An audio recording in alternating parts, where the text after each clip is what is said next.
मैं 77वें गणतंत्र दिवस के पावन अवसर पर कर्नाटक के समस्त नागरिकों को हार्दिक बधाई एवं शुभकामनाएं देता हूं। 26 जनवरी भारत के इतिहास के सबसे निर्णायक दिनों में से एक है। यह वह दिन है जब हजारों वर्षों से विकसित राजतंत्र और 17वीं शताब्दी से अस्तित्व में आए औपनिवेशिक साम्राज्यवादी शासन का अंत हुआ और लोकतंत्र की स्थापना हुई। इसी दिन नए भारत का संविधान लागू किया गया, जिसने औपनिवेशिक और पुरातन भेदभावपूर्ण कानूनों को त्यागते हुए सामाजिक, आर्थिक और राजनीतिक न्याय में सभी की समानता की घोषणा की। असंख्य लोगों ने गणतांत्रिक व्यवस्था की स्थापना के लिए बलिदान दिए और अपने प्राण न्यौछावर किए। आइए इस शुभ अवसर पर हम सब उन्हें श्रद्धा पूर्वक स्मरण करें। हमारे स्वतंत्रता सेनानियों ने सदियों तक संघर्ष कर हमें न्याय और स्वतंत्रता दिलाई। आइए हम संकल्प लें कि हमारे पूर्वजों का परिश्रम व्यर्थ न जाए। बाबा साहब अम्बेडकर ने स्वतंत्रता को 3 रूपों में परिभाषित किया: राजनीतिक, आर्थिक और सामाजिक स्वतंत्रता।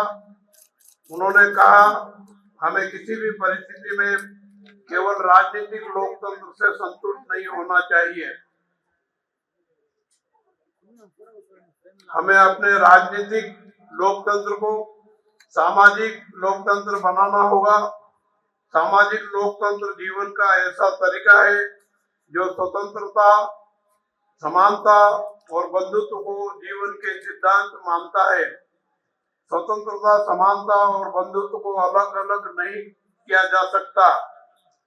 एक को दूसरे से अलग करना लोकतंत्र के उद्देश्य को ही विफल कर देता है।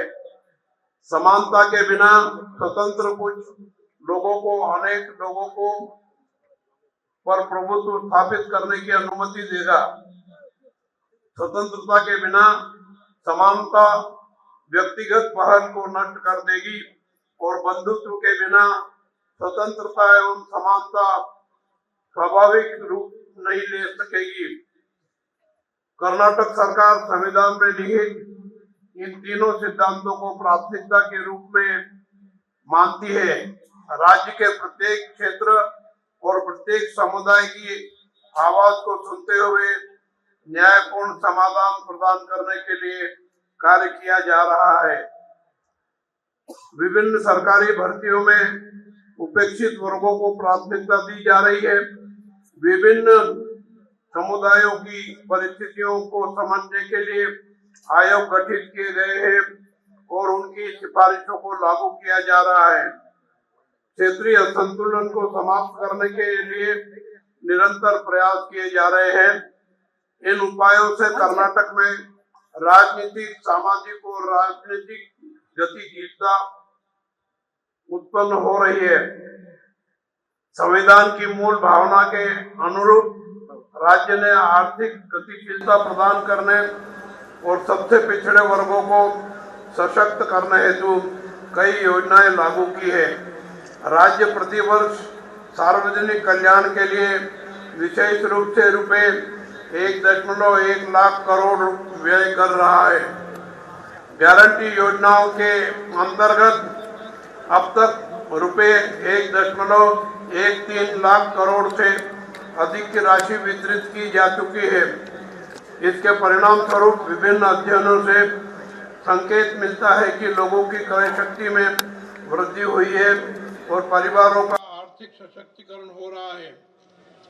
महिलाओं में नया आर्थिक और सामाजिक उत्साह उत्पन्न हुआ है।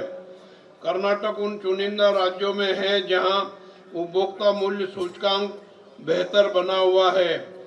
इसके साथ ही सर्वेक्षण दर्शाते हैं कि महिलाओं की सुरक्षा के मामले में बेंगलुरु देश में प्रथम स्थान पर है। यह राज्य के लिए गर्व का विषय है। पारिवारिक सर्वेक्षण के आंकड़ों के अनुसार वर्ष 2024-25 के दौरान राज्य के 1.37 करोड़ परिवारों को किसी न किसी सरकारी योजना के अंतर्गत प्रत्यक्ष वित्तीय लाभ प्राप्त हुआ है। सरकार यह सुनिश्चित कर रही है कि मध्यवर्ती संस्थानों को समाप्त कर लाभ सीधे अंतिम व्यक्ति के बैंक खाते में पहुंचे। सर्वेक्षण से पता चलता है कि यूनिवर्सल बेसिक इनकम की अवधारणा पर आधारित गारंटी योजनाओं से महिलाओं के जीवन में उल्लेखनीय परिवर्तन हो रहा है। इन कार्यक्रमों से बच्चों की शिक्षा, स्वास्थ्य सेवा, बेहतर पोषण और आत्मनिर्भर जीवन के लिए आवश्यक आर्थिक गतिविधियों को सुनिश्चित किया गया है।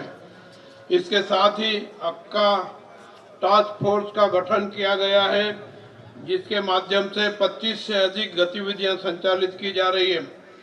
इन सब के अलावा कर्नाटक ने महिला कर्मचारियों की सेहत और भलाई को ध्यान में रखते हुए कुछ क्रांतिकारी फैसले लिए हैं। महिला कर्मचारियों को सालाना 12 दिन का सवैतनिक मासिक धर्म अवकाश दिया जा रहा है। साथ ही कर्नाटक रोजगार सृजन और बुनियादी ढांचे के विकास को उच्च प्राथमिकता दे रहा है।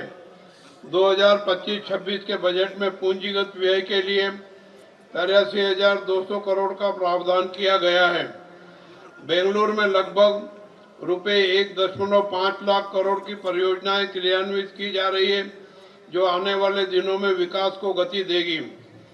कर्नाटक सेमीकंडक्टर, एरोस्पेस, संचार उपकरण और क्वांटम प्रौद्योगिकी जैसे उद्योगों की स्थापना को प्राथमिकता दे रहा है।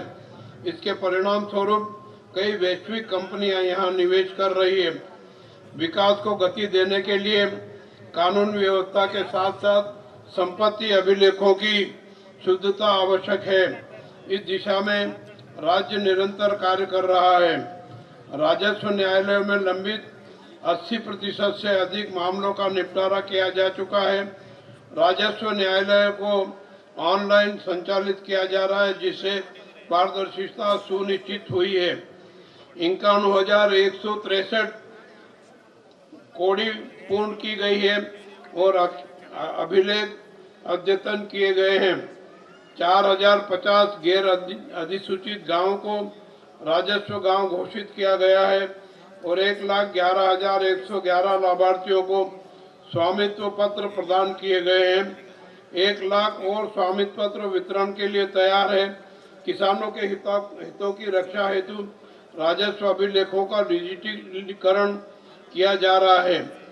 जनता की सुविधा के लिए बी खाता को ए खाता में परिवर्तन करने की अनुमति दी गई है, जिससे शहरी स्थानीय निकायों के अंतर्गत 20 लाख से अधिक लोगों को लाभ हुआ है। ई स्वत्तु प्रणाली लागू की गई है।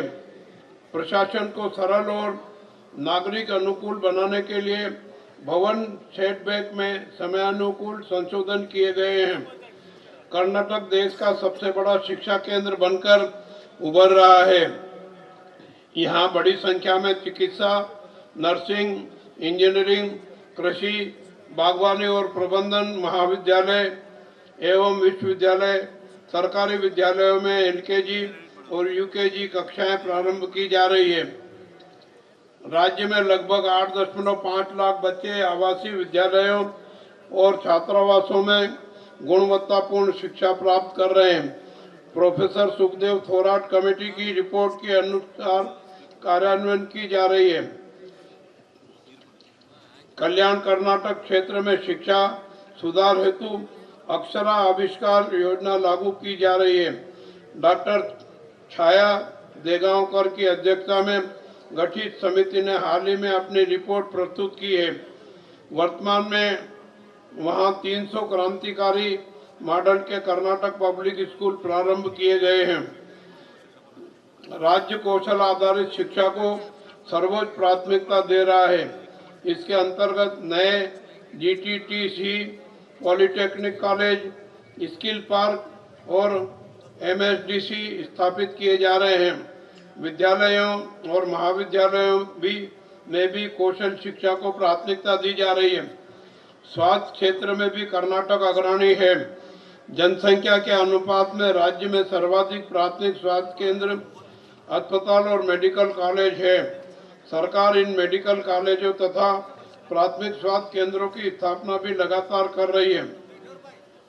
बेंगलुरु, मैसूर, कलबुर्गी, हुबली, धारवाड़, बेलगावी, बेंगलुरु, दावणगेरे, उडुपी, शिवमोगा और तुमकुर स्वास्थ्य केंद्रों के रूप में विकसित हो रहे हैं। स्वास्थ्य विभाग ने घर घर जाकर स्वास्थ्य निरीक्षण की नई योजनाएं शुरू की है। कुपोषण उन्मूलन हेतु कई पहल की गई है। खाद्य मिलावट के विरुद्ध अभियान चलाया जा रहा है और इसे गंभीर अपराध माना जा रहा है। सुदृढ़ कानून व्यवस्था के कारण राज्य विदेशी निवेश आकर्षित करने में अग्रणी है। इंडिया जस्टिस रिपोर्ट 2025 के अनुसार न्याय देने में कर्नाटक प्रथम स्थान पर है। कुवेंपु जी के आशय के अनुसार सर्व जनांगता शांतियां टोटा की भावना से सांप्रदायिक सौहार्द बनाए रखने हेतु विशेष टास्क फोर्स गठित की गई है। पुलिस कर्मियों की कार्यक्षमता बढ़ाने हेतु भारी हेलमेट के स्थान पर नए पिक कैप प्रदान किए गए हैं। इससे उनकी कार्यक्षमता बढ़ाने में मदद मिली है। नए युग में ड्रग्स नामक मानव विरोधी और विनाशकारी अभिशाप हमारे युवाओं को बलि का बकरा बना रहे हैं, बलि का शिकार बना रहे हैं। इसे रोकने के लिए राज्य इसे कानून बना रहा है, जिनके तहत इस अभिशाप के लिए जिम्मेदार लोगों को मानव हत्या के समकक्ष अपराध करने वाला मानते हुए उनके विरुद्ध कठोरतम कार्रवाई की जाएगी। अनुसूचित जाति और अनुसूचित जनजाति के लोगों पर होने वाले अत्याचारों को रोकने के लिए 33 नए डीसीआरई पुलिस थानों की शुरुआत की गई है। कानून व्यवस्था को और अधिक सुदृढ़ करने के उद्देश्य से 12 नए पुलिस थाने प्रारंभ किए गए। सभी सीईएन पुलिस थानों को साइबर पुलिस थानों में परिवर्तित कर दिया गया है। इन सभी उपक्रमों का उद्देश्य कर्नाटक राज्य को और भी बेहतर कानून व्यवस्था वाला राज्य बनाना है। ज्ञान विज्ञान क्षेत्र की मजबूती, सुदृढ़ कानून व्यवस्था तथा उद्योग अनुकूल वातावरण के कारण राज्य आईटी-बीटी क्षेत्रों में पूरे देश में अग्रणी स्थान पर है और भारत की स्टार्टअप राजधानी के रूप में उभर रहा है। इसे और ऊंचाइयों तक ले जाने के लिए कर्नाटक नवोद्यम नीति लागू की गई है। बेंगलुरु से आगे भी प्रौद्योगिकी का विस्तार करने के उद्देश्य से स्थानीय आर्थिक वेगवर्धक कार्यक्रम को रूप दिया गया है तथा इसके लिए 1000 करोड़ का अनुदान उपलब्ध कराया गया है। इससे अगले 5 वर्षों में 5 लाख रोजगार सृजित होने की संभावना है। वर्ष 2035 तक $20 अरब की क्वांटम अर्थव्यवस्था के निर्माण के लक्ष्य से कर्नाटक क्वांटम रोड मैप जारी किया गया है। वर्ष 2025 में अच्छी वर्षा होने के कारण इस वर्ष अच्छी फसलें हुई है, लेकिन अत्यधिक वर्षा के कारण कुछ किसानों की फसलों को नुकसान भी हुआ है। वर्षा से क्षतिग्रस्त फसलों के लिए किसानों को मुआवजा प्रदान करने हेतु सरकार ने रुपये 2250 करोड़ का प्रावधान किया है। इसके अतिरिक्त रुपये 2000 करोड़ से अधिक की बीमा राशि किसानों को प्रदान करने की व्यवस्था की गई है। इस वर्ष किसानों ने आम, मक्का आदि फसलों के दाम कम मिलने तथा गन्ने के लिए प्राप्त हो रहे मूल्य के अपर्याप्त होने के विरोध में आंदोलन किया। सरकार ने तुरंत किसानों के पक्ष में खड़े होकर समस्याओं का समाधान किया। गन्ना उत्पादक किसानों को निर्धारित मूल्य का भुगतान सुनिश्चित करने हेतु सरकार ने चीनी मिल मालिकों को निर्देश दिए तथा लगभग 300 करोड़ रुपए से अधिक की अतिरिक्त सहायता किसानों को देने का निर्णय लिया। इसी प्रकार तुअर की खरीद जनवरी के स्थान पर दिसंबर में ही शुरू करने की किसानों की मांग पर सरकार ने सकारात्मक प्रतिक्रिया देते हुए खरीद केंद्र खोल दिए गए। वर्तमान सरकार किसानों के पंप सेटों को दिन के समय भी 7 घंटे तक निरंतर 3 फेज बिजली उपलब्ध कराने के लिए प्रयासरत है। बदली हुई परिस्थितियों में किसानों द्वारा उगाई गई गन्ने की फसल की यंत्रीकृत कटाई के लिए बड़े पैमाने पर प्रोत्साहन राशि प्रदान कर मशीनें उपलब्ध कराई जा रही है। अब रागी, धान, मक्का आदि फसलों की कटाई के लिए किसान मशीनों पर ही निर्भर हो गए हैं। कृषि यंत्रीकरण योजनाओं के माध्यम से सरकार इसके लिए भी सहायता प्रदान कर रही है। 2025-26 को सम्मिलित करते हुए हमारी सरकार ने अब तक लगभग रुपये 10,000 करोड़ से अधिक की राशि सब्सिडी एवं अन्य विभिन्न रूपों में किसानों को प्रदान की है। दुग्ध उत्पादकों को उचित मूल्य प्राप्त हो यह सुनिश्चित किया गया है। पूर्व में लंबित प्रोत्साहन राशि सहित राज्य के 9.07 लाख दुग्ध उत्पादकों के बैंक खातों में सरकार द्वारा कुल रुपये 4,130 करोड़ की राशि सीधे हस्तांतरित की गई है। आकस्मिक रूप से मृत्यु होने वाले पशुधन के लिए मुआवजा देने की प्रक्रिया रुक गई थी। वर्तमान सरकार ने किसानों के पक्ष में खड़े होते हुए अनुग्रह योजना के अंतर्गत रुपये 95.41 करोड़ की राशि उपलब्ध कराई गई है।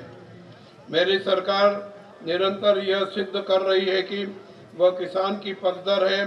लंबे समय से आंदोलन कर रहे देवनहल्ली के किसानों की भूमि को भूमि अधिग्रहण से मुक्त किया गया है। कृष्णा ऊपरी परियोजना के लिए एक ही चरण में भूमि अधिग्रहण करने का निर्णय लेते हुए भूमि गंवाने वाले किसानों के लिए उचित और लाभकारी मुआवजा दरें निर्धारित की गई है। किसान समुदाय की भावनाओं को समझते हुए सरकार कार्य कर रही है। अनुसूचित समुदायों के सशक्तिकरण के मामले में कर्नाटक अन्य राज्यों की तुलना में कहीं आगे हैं। SC, SP और TSP अधिनियम को लागू करने वाला राज्य कर्नाटक है। पदोन्नति में आरक्षण की यही लागू किया गया है। अनुसूचित जाति, अनुसूचित जनजाति के ठेकेदारों के लिए आरक्षण, औद्योगिक भूखंडों में आरक्षण, ऋण सहायता, विदेश में उच्च शिक्षा के लिए प्रबुद्ध योजना, छात्रावासों तथा आवासीय विद्यालयों की स्थापना की गई है। लंबे समय से लंबित आंतरिक आरक्षण का विषय भी सुलझा लिया गया है और वह अब कार्यान्वयन के चरण में पहुंच चुका है। PTCL अधिनियम के अंतर्गत उत्पन्न हुई समस्याओं का भी समाधान किया गया है। पिछड़े वर्गों, अल्पसंख्यकों, महिलाओं, बच्चों, श्रमिकों और किसानों के कल्याण के क्षेत्र में भी हमारा राज्य अग्रणी है। संविधान के अनुच्छेद 15 और 16 में उल्लेखित प्रावधानों को अपनाते हुए कर्नाटक निरंतर प्रगति की ओर बढ़ रहा है। ग्रामीण और शहरी क्षेत्रों के बीच संतुलन स्थापित करने के लिए राज्य सरकार लगातार प्रयासरत है। ग्रामीण क्षेत्रों में सड़कें, बिजली, पीने का पानी जैसी सुविधाएं उपलब्ध कराने के प्रयासों के साथ साथ शहरी क्षेत्र के बुनियादी ढांचे के विकास के लिए भी प्रयास किए जा रहे हैं। बेंगलुरु महानगर के विकास के लिए लगभग 1.5 लाख करोड़ रुपए की बड़े पैमाने की योजनाएं बनाई गई है। व्यवस्थित मेट्रो नेटवर्क का विस्तार किया जा रहा है। 110 गांवों को कावेरी फेज 5 परियोजना के तहत पानी की आपूर्ति शुरू की गई है। बेंगलुरु बिजनेस कॉरिडोर का विकास कार्य प्रारंभ हो चुका है। शहर की परिवहन व्यवस्था को सुधारने के लिए सरकार प्रयासरत है। राज्य की 227 स्थानीय संस्थाओं को के क्षेत्र में रुपये 9,574 करोड़ की लागत से पीने के पानी की योजनाएं कार्यान्वित की जा रही है। रुपये 3,885 करोड़ के अनुमानित लागत बजट के साथ मुख्यमंत्री अमृत नगरोत्थान चरण 4 योजना भी क्रियान्वित की जा रही है। यह सुनिश्चित करने के लिए कि कोई भी भूखा न सोए, आवश्यक स्थानों पर इंदिरा कैंटीन की स्थापना की जा रही है। विकेंद्रीकरण सूचकांक के में कर्नाटक पूरे देश में प्रथम स्थान पर है। ग्राम पंचायतों की स्वावलंबन क्षमता बढ़ाने के लिए हमारी सरकार सक्रिय रूप से काम कर रही है। इसके साथ ही ग्रामीण सड़क विकास को भी प्राथमिकता दी गई है।